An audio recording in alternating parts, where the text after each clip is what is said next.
তোমার পাশে আছে, শুনতে পাচ্ছ? তোমার ছায়া, তোমার ভয়।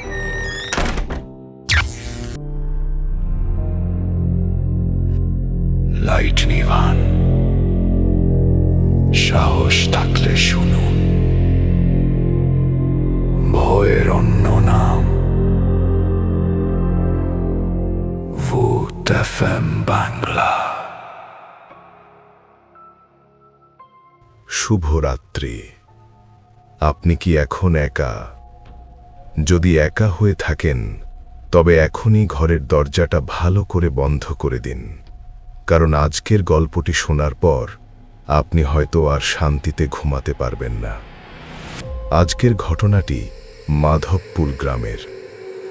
এমন এক গ্রাম যেখানে কারো দিকে তাকানো মানেই নিজের মৃত্যুকে দাওয়াত দেওয়া। আজকের এই গল্পটি আমাদের কাছে মেল করেছেন নাম প্রকাশে অনিচ্ছুক একজন শ্রোতা। তিনি যা লিখেছেন তা পড়ার সময় আমার নিজের গলাও কেঁপে উঠেছিল। তাহলে শুরু করা যাক আজকের গল্প। মাধবপুরের অভিশপ্ত নজর। মাধবপুর গ্রামের শেষ প্রান্তে একটি জরাজীর্ণ একতলা বাড়ি আছে। গ্রামের মুরব্বীরা বলেন ওই বাড়িটির উপর কোনো এক অশুভ শক্তির ছায়া আছে। সেখানে একটি পরিবার থাকে যারা কারো সাথে কথা বলে না, কিন্তু তাদের চোখের নজর সাধারণ মানুষের মতো নয়।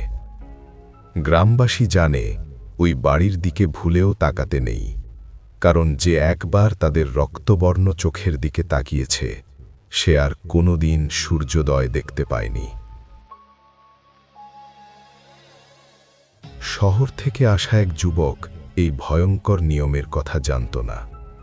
এক অন্ধকার কুয়াশাচ্ছন্ন রাতে সে সেই অভিশপ্ত বাড়ির পাশ দিয়ে হাঁটছিল। হঠাৎ তার মনে হলো জানালার ওপাশে কেউ একজন দাঁড়িয়ে আছে।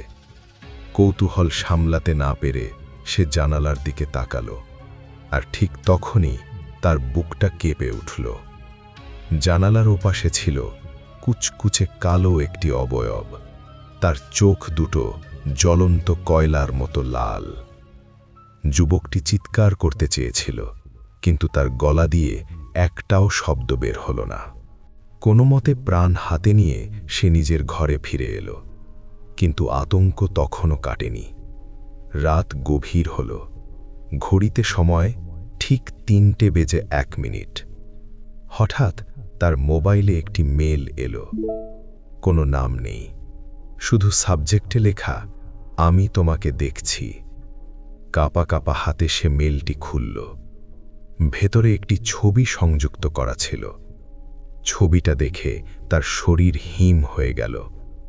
ওটা ছিল তার নিজের শোবার ঘরের ছবি। সে বিছানায় বসে আছে, আর ঠিক তার পেছনে সিলিং থেকে ঝুলে আছে সেই বিভৎস রক্তচক্ষু দানবটি। ভয়ে যখন সে উপরে তাকালো তখন সেখানে কেউ ছিল না, কিন্তু জানালার কাঁচে সে দেখতে পেল নিজের প্রতিচ্ছবি। তার ছায়াটার চোখ দুটো ছিল টকটকে লাল। মাধবপুরের সেই যুবকটি এরপর আর কখনো কথা বলেনি। আজও রাত 3:01 সেই ঘরের ভেতর থেকে অদ্ভুত হাসির শব্দ শোনা যায়। সাবধান, আপনি কি এখন অন্ধকারে একা এই গল্পটি শুনছেন? একবার আপনার পেছনে তাকিয়ে দেখুন তো, কেউ কি আপনার দিকে তাকিয়ে হাসছে? আজকের এই হাড় হিম করা গল্পটি যদি আপনার ভালো লেগে থাকে, তাহলে ভিডিওটিতে একটি লাইক দিন। আর এমন আরও গা ছমছমে গল্প শুনতে আমাদের চ্যানেলটি এখনই সাবস্ক্রাইব করুন। সাবধানে থাকবেন, কারণ অন্ধকারই তাদের রাজ্য।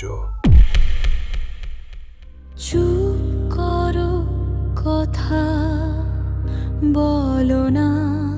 আজকের গল্পটি আমাদের ইমেলে পাঠিয়েছেন নাম প্রকাশে অনিচ্ছুক একজন শ্রোতা।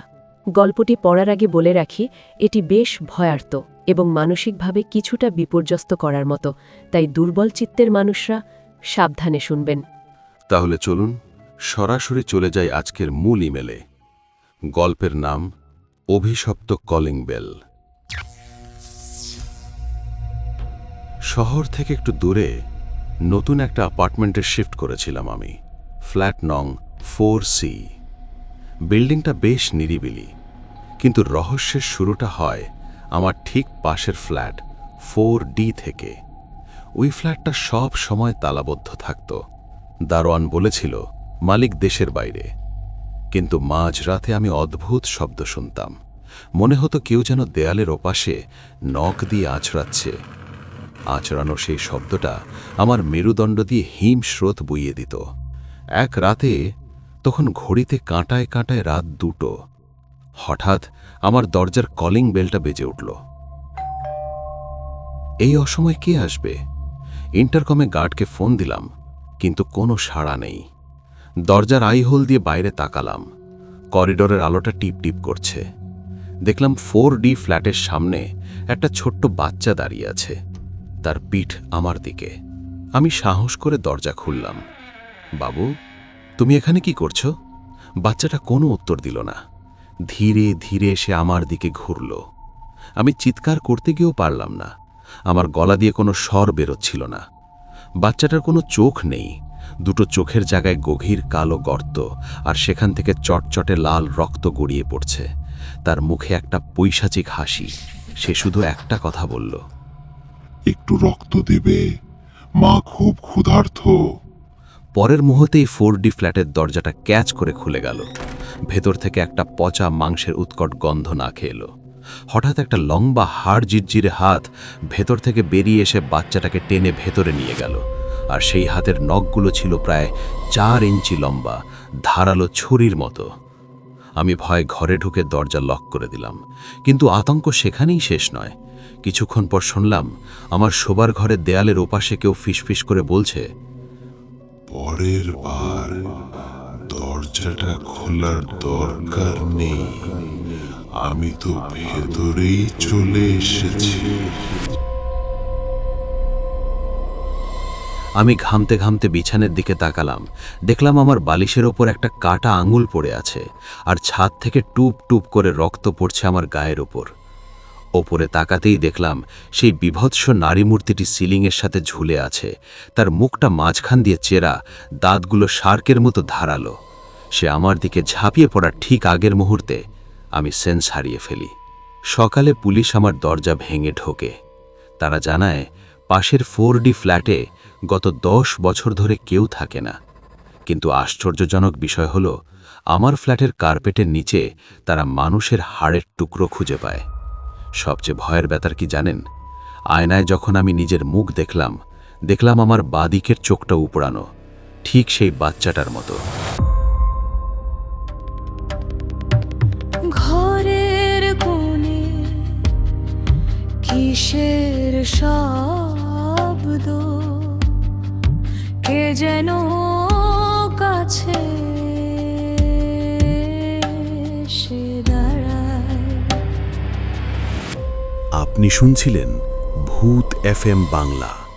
ধন্যবাদ আমাদের সাথে থাকার জন্য। ভয়কে অবহেলা করবেন না, কারণ কিছু উপস্থিতি অন্ধকারে অপেক্ষা করে। ভয়কে ভালোবাসুন, আর অন্ধকারে কখনো একা থাকবেন না।